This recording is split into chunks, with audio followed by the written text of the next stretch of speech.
gereja selama sepekan.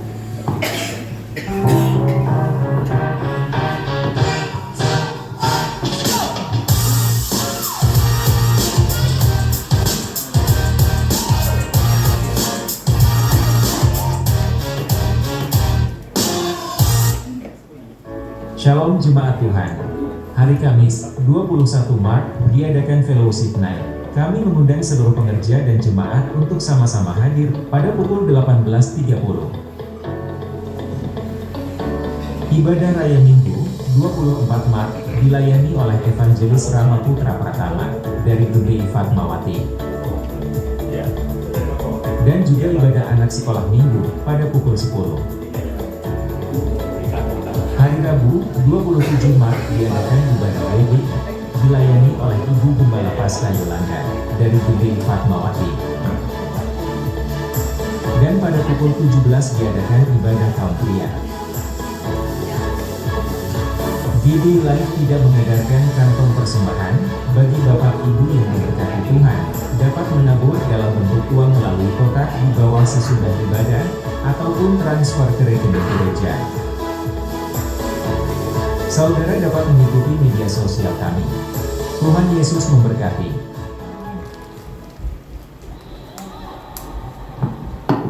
Shalom para pencinta firman Tuhan. Siapa yang hari ini bersukacita? Siapa yang ingin berdialog dengan Tuhan? Beri tepuk tangan dulu untuk Tuhan Yesus.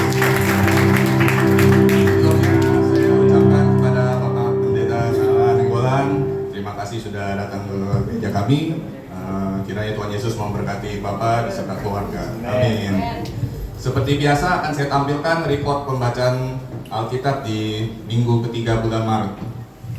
Saudara bisa lihat tampilan di layar belakang. Ya, Bapak Ibu, ayo semuanya kita terus membaca Alkitab. Kita jadikan ini suatu kebiasaan kita, sehingga kita akan semakin dekat dengan Tuhan, akan semakin merasakan kebaikan Tuhan di dalam hidup kita. Amin. Beri tepuk tangan buat Tuhan sekali lagi. Yang paling meriah buat Tuhan Yesus.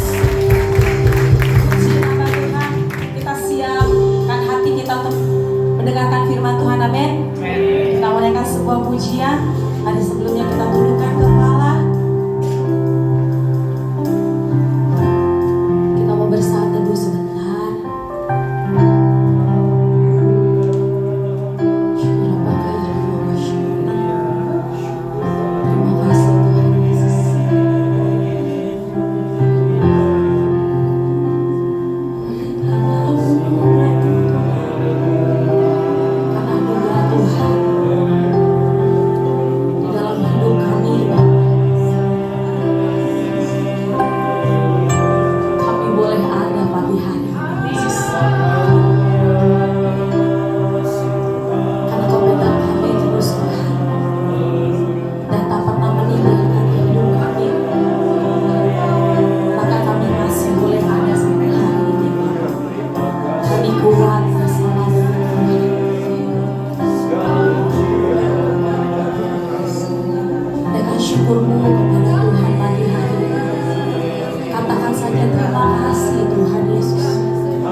Kami berkumpul di tempat ini Bapa, karena kami mau mendengarkan pewahyuan yang baru yang Tuhan sudah sediakan buat setiap kami.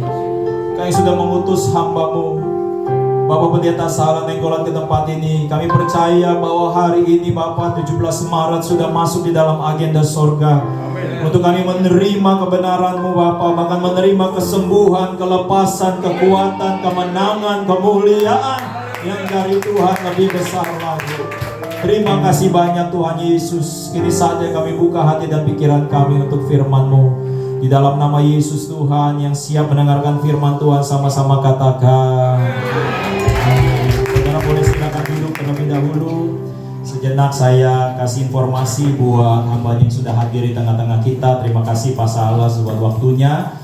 Bapak Pendeta Sala Nainggolan adalah gembala saudara dari GBI Kasih Karunia di Harapan Indah, dan beliau juga Tuhan percayakan sebagai ketua BPD GBI Bekasi ya 2 periode saudara, dan saat ini juga beliau dikaruniai Tuhan saudara dengan seorang istri, anak 3 ya Pak ya? Anak 3, cucu 2 saudara, luar biasa saudara ya. Salah satu berkat Tuhan adalah waktu kita bisa melihat anak-anak dari anak-anak kita saudara ya. Saudara siap dengar firman Tuhan? Boleh kita kasih sambutan saudara, boleh kita bangkit berdiri dan kita menyambut Bapak Pendeta Sala. Terima kasih Bapak dan Ibu untuk sambutannya. Boleh silakan duduk ya. Luar biasa gereja yang hidup, gereja yang luar biasa. Terima kasih untuk Pastor Junianto dan Ibu dan juga seluruh jemaat yang menyambut saya. Ini pertama sekali saya ada bersama dengan Bapak dan Ibu, tetapi saya sangat excited sekali dengan penyambutan saudara dan juga dengan cara ibadahnya yang hidup. Ini dipertahankan terus ya, pertahankan dengan pola ibadah seperti ini supaya ibadah ini semakin diberkati Tuhan. Baik, saudara, izinkan saya untuk membagikan kebenaran firman Tuhan dalam beberapa menit ke depan. Saya diberikan tema yaitu dekat dengan Tuhan. Boleh kita ngomong udah 3? Dekat dengan Tuhan. Nah, saya ambil dari kisah Mazmur 112, ayat yang sudah sangat familiar sekali tentunya dengan setiap kita. Karena kita mungkin sudah baca bolak-balik ini ayat. Silakan Bapak dan Ibu untuk membuka Mazmur 112 ayat 1. Demikian firman Tuhan. Haleluya. Berbahagialah orang yang takut akan Tuhan, yang sangat suka kepada segala perintahnya. Anak cucunya akan berkasa di bumi, angkatan orang benar akan diberkati. Harta dan kekayaan ada dalam rumahnya, kebajikannya tetap untuk selamanya terus. Di dalam gelap terbit terang bagi orang benar, pengasih dan penyayang orang yang adil. Muncul orang yang menaruh belas kasihan dan yang memberi pinjaman, yang melakukan urusannya dengan sewajarnya. Teruskan, sebab ia takkan goyah untuk selama-lamanya. Orang benar itu akan diingat selama-lamanya. Ia tidak takut kepada kabar celaka. Hatinya tetap penuh kepercayaan kepada Tuhan. Hatinya teguh, ia tidak takut, sehingga ia memandang rendah para lawannya. Ia membagi-bagikan, ia memberikan kepada orang miskin. Kebajikannya tetap untuk selama-lamanya. Tanduknya meninggi dalam kemuliaan. Amin. Saudara, dekat dengan Allah. Ini tema yang kita akan bagi, kita akan kupas bersama-sama. Dan tentu setiap kita juga harus membangun hidup yang takut akan Tuhan. Saudara, dekat dengan Allah adalah sebuah bukti bahwa kita butuh Tuhan dalam hidup ini. Iya dong? Dekat dengan Allah adalah bukti bahwa kita butuh Tuhan dalam hidup kita. Dekat dengan Allah adalah satu bukti bahwa seseorang sudah memiliki kedewasaan rohani, keterikatan hidupnya dengan Tuhan. Anda dekat saja dengan RI1, tidak hanya kota Solo menjadi milik saudara, tapi dari Sabang sampai Merauke, dari Miangas sampai Pulau Rote, itu menjadi milik kita saudara. Anda dekat dengan Pak JK, tidak hanya Ujung Pandang menjadi milik saudara, tidak hanya Indonesia bagian timur, tetapi juga mungkin kota-kota yang lain. Kenapa? Karena mereka orang-orang hebat di negeri ini saudara. Apatah lagi kalau Anda dekat dengan Tuhan. Apa yang tidak kita pikirkan, itu Tuhan sediakan buat kita. Oleh karena itu, sekali lagi dalam pengantar ini, saya mau sampaikan supaya kita semakin dekat dengan Tuhan. Kalau kita dekat dengan Tuhan, tinggal kasih kode-kode saja. Apa yang kita minta, Tuhan pasti kasih. Tapi kalau sudah jauh dengan Tuhan, harus pakai proposal segala macam. Iyalah, Jadi dekatlah dengan Tuhan. Boleh ngomong sekali lagi? Dekatlah dengan Tuhan. Nah sekarang yang kedua, saudara, dari mana asalnya, dari mana kita memulai untuk hidup dekat dengan Tuhan itu? Start awalnya dari mana? Dari mana dimulai? Nah, saya periksa di ayat 1. Saudara boleh di situ, ayat 1. Orang yang takut akan Tuhan. Dimulai dari mana? Takut akan Tuhan. Takut akan Tuhan apa tuh saudara? Apa saudara jatuh dalam dosa? Jatuh, tergelincir lalu bilang oh haleluya puji Tuhan shalom? Apa seperti itu enggak? Takut akan Tuhan artinya menghormati Tuhan melalui perilaku, melalui perbuatan kita. Entah dilihat orang atau tidak dilihat orang. Itu namanya takut akan Tuhan. Kasih contoh, ingat kisah Yusuf dan istri Potifar dalam perjanjian lama? Pasti hafal itu ya, pasti hafal. Bagaimana istri Potifar menggoda merayu Yusuf untuk tidur dengan Yusuf. Saya mau tanya saudara, apakah Yusuf mau? Tidak. Apakah ada peluang? Diciptakan sebenarnya peluang. Alkitab mengatakan bahwa waktu itu tidak ada orang di rumah. Lah, kok bisa ada orang di rumah? Itu kan rumahnya pejabat. Anda saja orang biasa seperti ini, pasti ada orang banyak di rumah saudara. Minimal ada ibu yang tukang cuci gosok, ya toh? Ya minimal ada susternya kan, ada drivernya kan, pasti ada. Ya dulu saya sebelum COVID minimal ada 6-7 orang di rumah kita. Ada dulu saya punya security 2 ya saudara. Ya, karena COVID aja sudah berbeda. Orang yang sederhana seperti ini saja kita, pasti banyak orang di tempat kita. Ini Alkitab dengan jelas mengatakan tidak ada orang di rumah itu. Lah kok bisa? Disetting oleh tante Potifar, tukang cucinya disuruh nyuci di Sungai Nil dan jangan balik-balik. Ya toh? Kemudian security-nya udah, kamu berlibur, cari saja entah kemana. Kalau kamu tahu Bali, cari Bali dan kamu jangan balik-balik sebelum kamu gosong. Ya toh? Nah, jelas tidak ada orang di rumah itu Alkitab. Saya mau tanya saudara, apakah Yusuf berbuat dosa? Tidak. Nah ini loh Bapak dan Ibu. Tadi saya katakan kepada satu gereja, kepada jemaat, para pria-pria, kalau kita jatuh dalam dosa perzinahan, jatuh dalam dosa perselingkuhan, kelarlah hidup kita. Rawat pernikahan saudara dengan baik. Amen. Rawat pernikahan. Ya, Anda anak-anak muda yang belum menikah, yang belum dapat pasangan hidup, rawat masa muda kita dengan baik. Betul, segala sesuatu dimulai dari keluarga. Saya sudah menikah 32 tahun. Sebuah perjuangan yang sangat luar biasa. Saya marganya Nenggolan, istri saya marganya Tam. Kami dari dua suku berbeda. Dari marganya saja sudah kelihatan dari mana saya. Saya dari Batak, tapi saya bangga jadi Batak karena Batak adalah bersama Allah tidak ada kekurangan.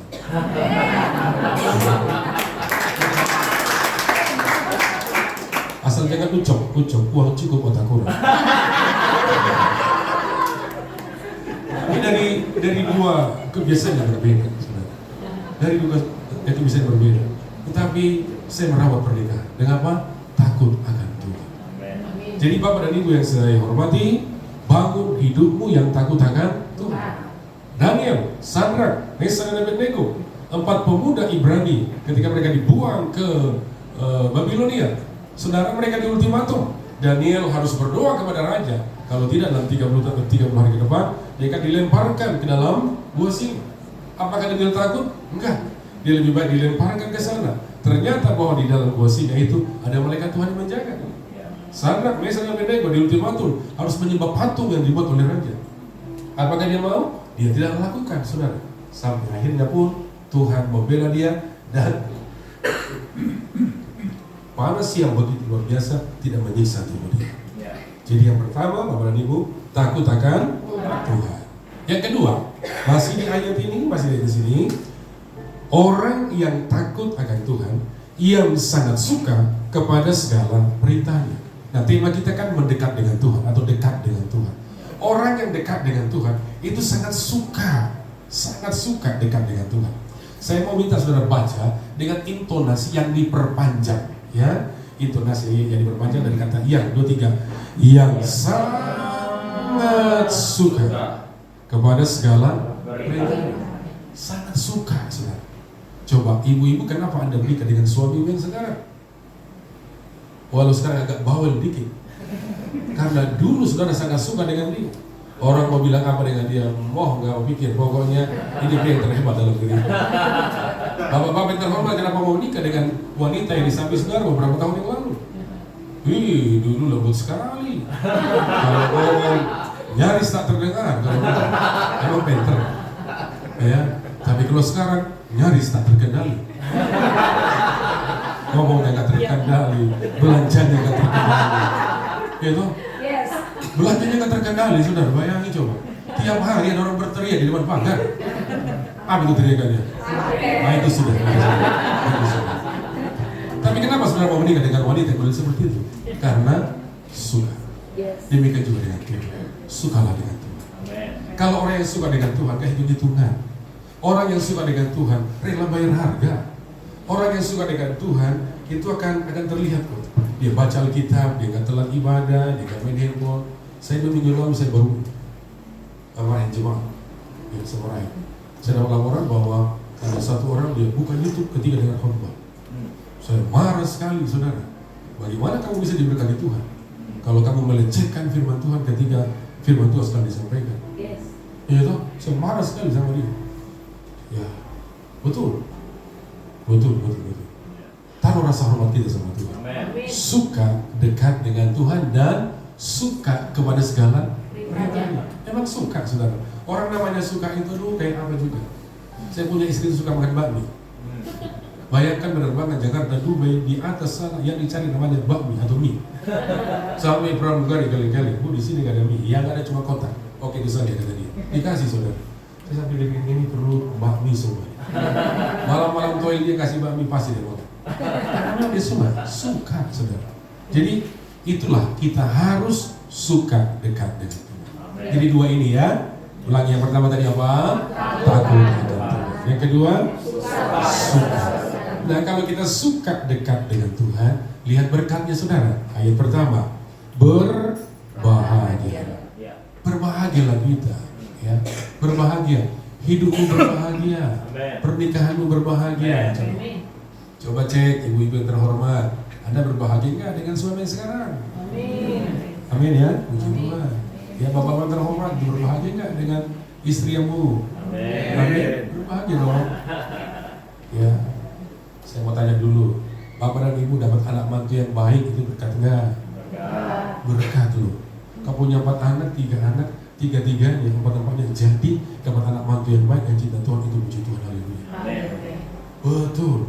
Itu dimulai dari mana? Dari orang tua. Coba dapat 3 anak mantu atau 4 anak mantu yang dulu panggil kita om dan tante, sekarang panggil kita papa, oma gitu kan. Nah tetapi dia menjadi duri buat kita. Aduh rasanya sakit. Sakit, saudara. Ya. Betul, sakit rasanya. Tersayat hati.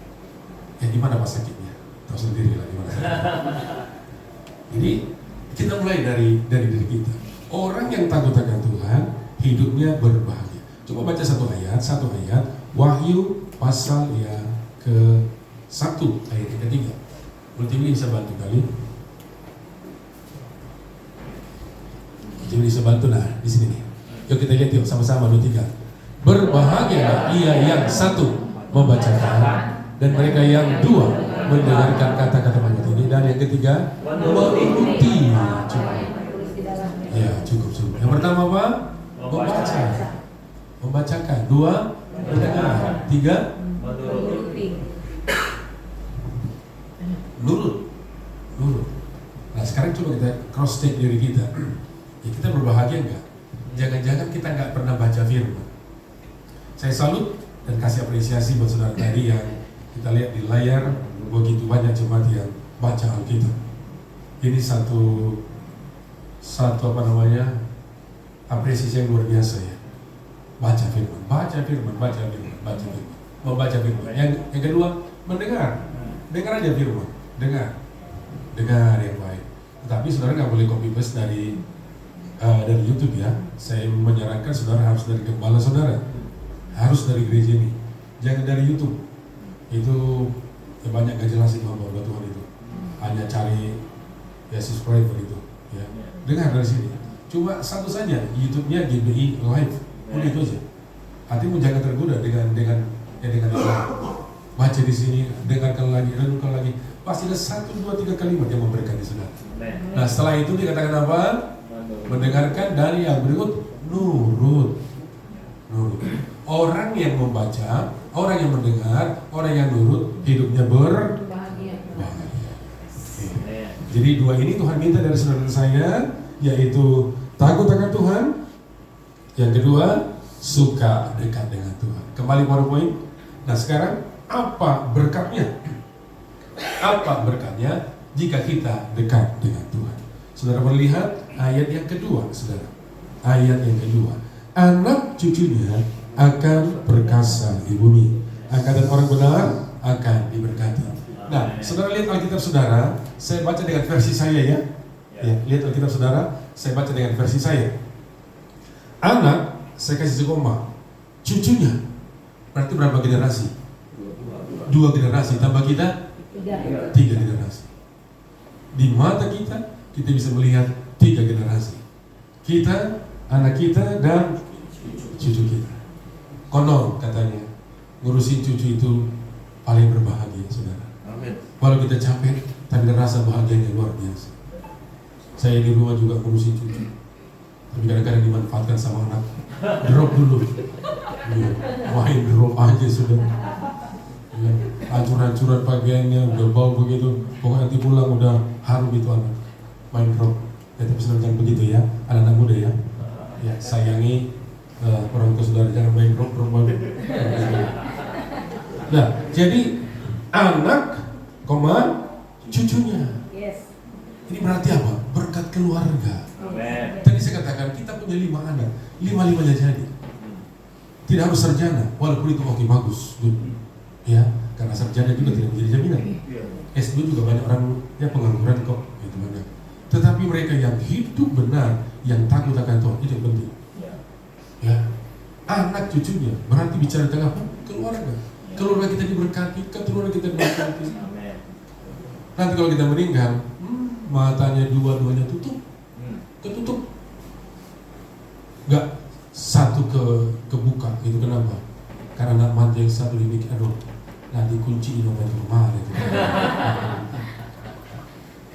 Iya kan? Nanti sertifikat rumah itu aduh kemana itu?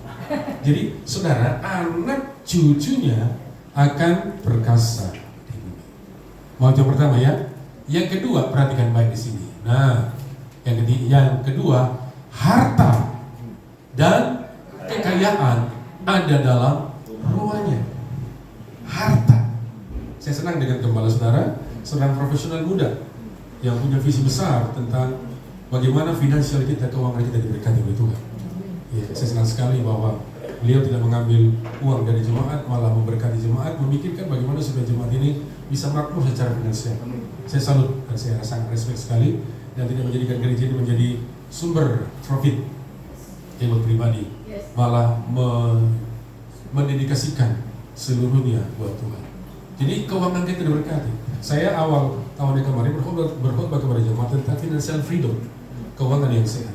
Saudara, saya katakan bahwa kekristenan tidak boleh miskin. Kita nggak boleh miskin. Kita harus kaya loh. Karena kemiskinan itu akan mempermalukan Tuhan. Betul tak? Kemiskinan itu mempermalukan Tuhan. Lah, dulu katanya orang Kristen bayar listrik aja nggak bisa, bayar token aja nggak bisa, udah bunyi-bunyi dari terbitnya matahari sampai terbenamnya, dan kisi-kisi juga bunyi-bunyi lagi. Malu toh? Malu, saudara. Makanya saudara harus diberkati. Harus kaya, iya. Yang nggak boleh itu adalah apa? Keinginan untuk menjadi orang kaya. Nah itu nggak boleh. Keinginan untuk menjadi orang kaya nggak boleh. Berkat Tuhan lah yang menjadikan kita kaya. Ya, di kampung kami itu ada orang sampai punya utang hampir 1 miliar. Kadang-kadang pengen kaya dan bagaya. Yang ngutang dari arisan, yang ngutang dari toke kelapa sawit, yang ngutang dari sana hampir 1 miliar. Dan ketika orang tuanya meninggal dia nggak ada, berani pulang kampung, kelar hidupnya dia. Ya, makanya saya mau bilang sama saudara, sesulit apapun hidupmu, Anda nggak boleh pinjam ke pinjol. Jangan pinjam ke pinjol. Sesulit apapun hidup saudara, datang sama Tuhan. Yang kedua, datang sama Tuhan. Ada jalan keluar, pinjam ke bank. Ya boleh tuh? Boleh. Karena itu lembaga pemerintah. Tapi kalau kau pinjol, jangan. Saya minta sama saudara, ya kasih kesaksian ya. Ya. Jadi beberapa tahun yang lalu ada jemaat kami ketika menjelang krisis itu yang terjadi tahun 98 kalau nggak salah ya. Nah dia nggak bisa bayar rumahnya, karena suaminya udah berhenti kerja, anak masih sekolah dan lain sebagainya. Dan rumahnya kan diancam untuk dipilok. Rumah dalam pengawasan BTN. Wow, mereka sudah berserah sama Tuhan. Kalau Tuhan yang memberi, jangan diambil dong, ya kira-kira begitu. Tapi mereka karena jemaat setia, jemaat yang baik, jemaat yang menopang dalam pekerjaan Tuhan bela dengan cara yang unik. Nah, bagaimana caranya?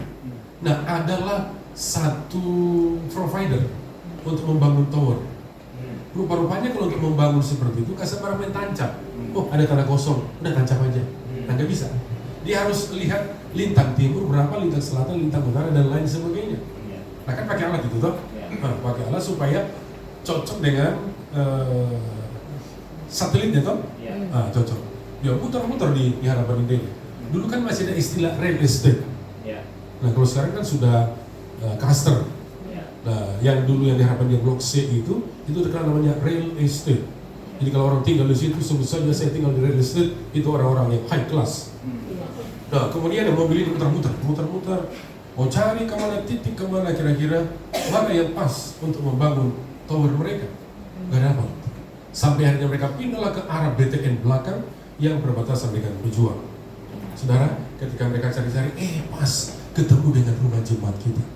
Rumah dulu dengan rumah sekarang kan beda. Kalau rumah dulu itu kan tanahnya luas-luas. Ya di belakang itu bisa 10 meter, bisa 5 meter, bisa 15 meter kalau sudah lagi hoki. Ya, bisa panjang-panjang di belakang.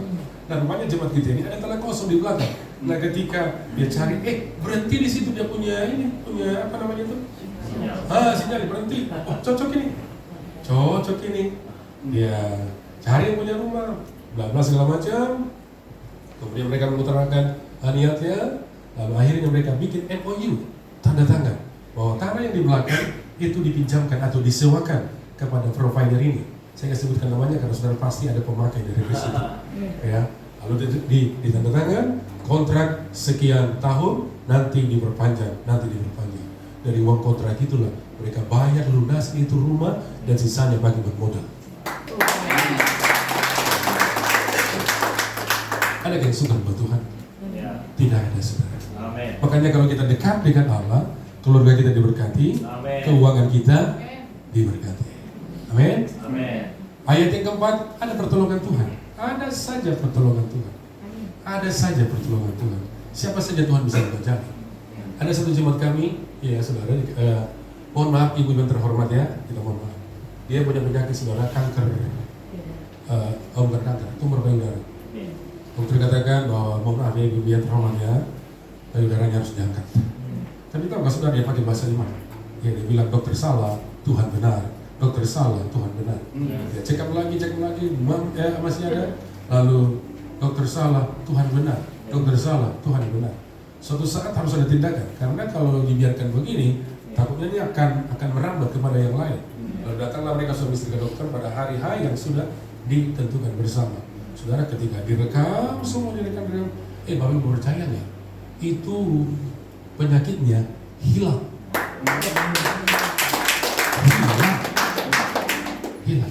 Dan saudara tahu, karena saya punya kerinduan untuk beli rumah yang di samping itu, ya, Tuhan pakai orang ini.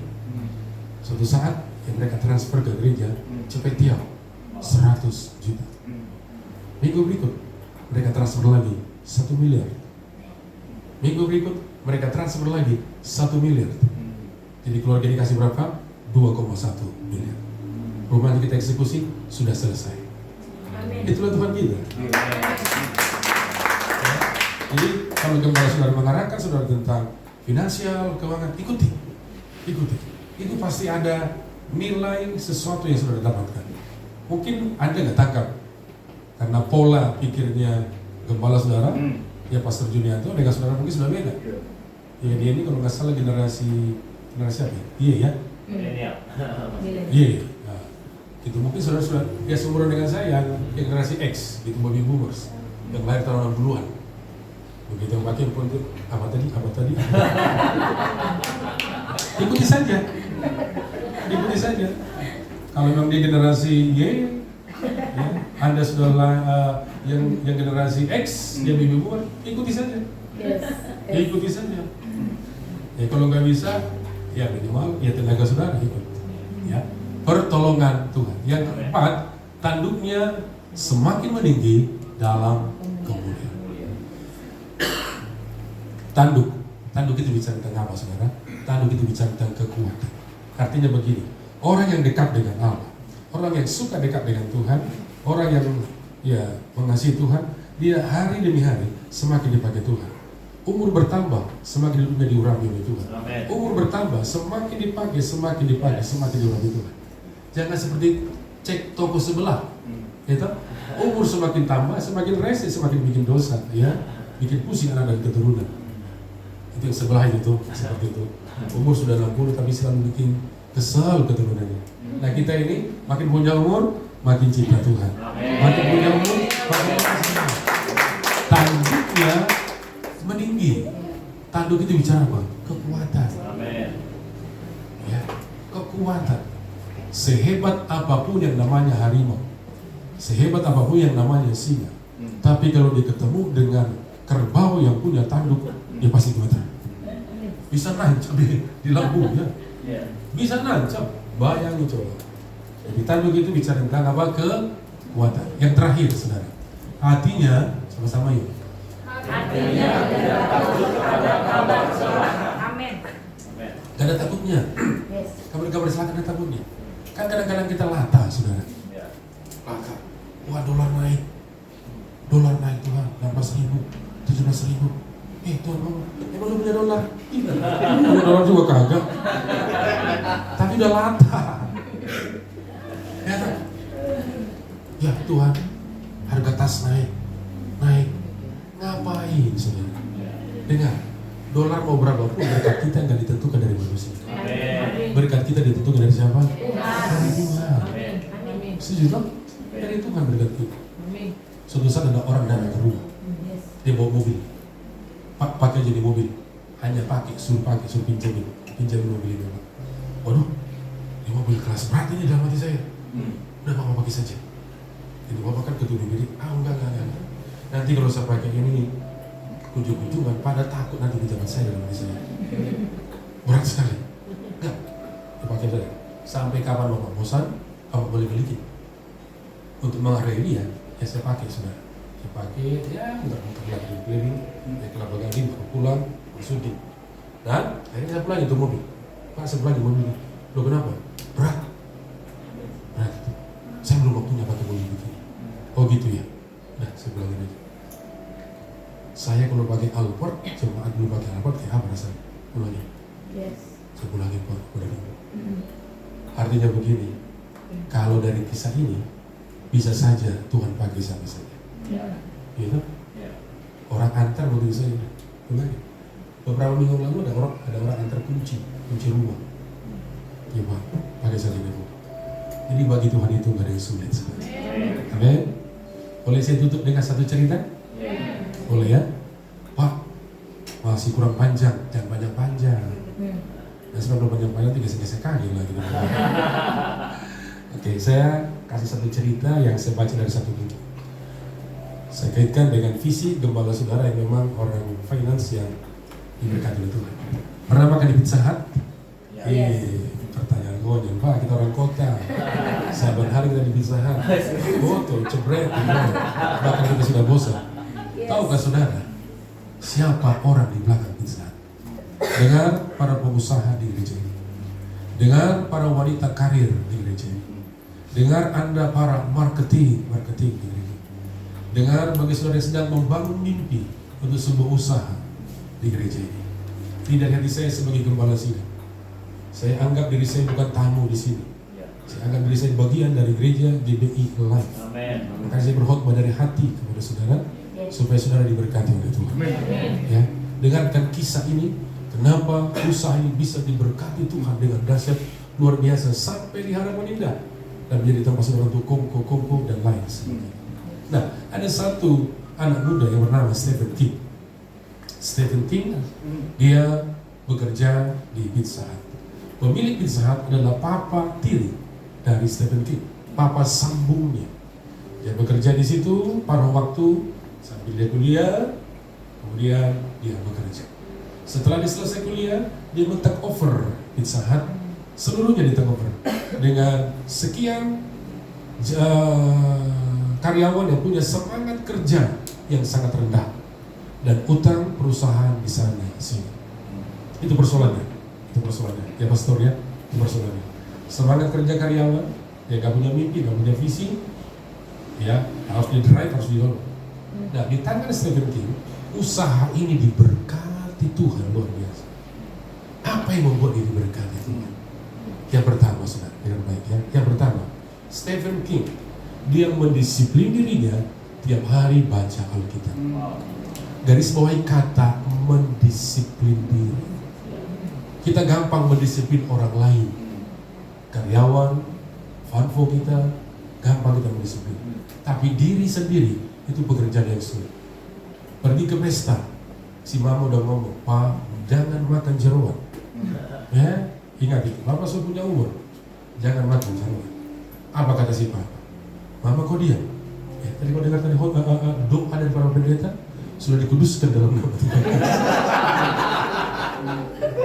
Itu baru jeroan, belum kambing guling, belum dia diam-diam.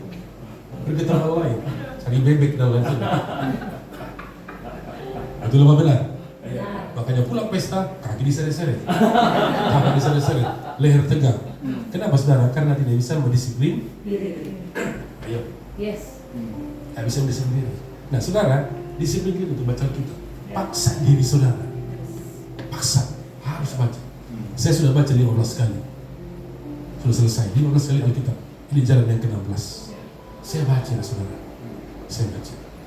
Amin. Yang kedua, kenapa dia diberkati Tuhan yang luar biasa? Tapi ya,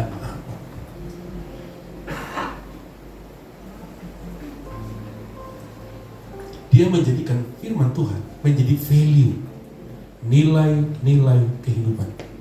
Orang dunia bilang begini, ya, pemasukan sebanyak-banyaknya, terus kan, pengeluaran sedikit, sekecil-kecil.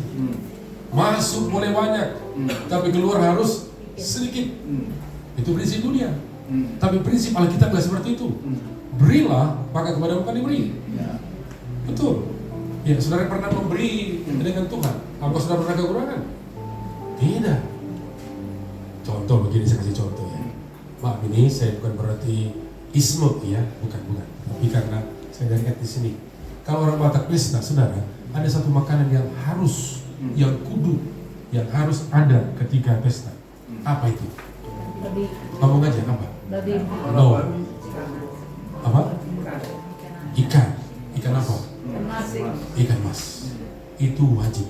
Itu harus kudu harus itu. Walaupun kecil atau besar, pokoknya kalau wajib.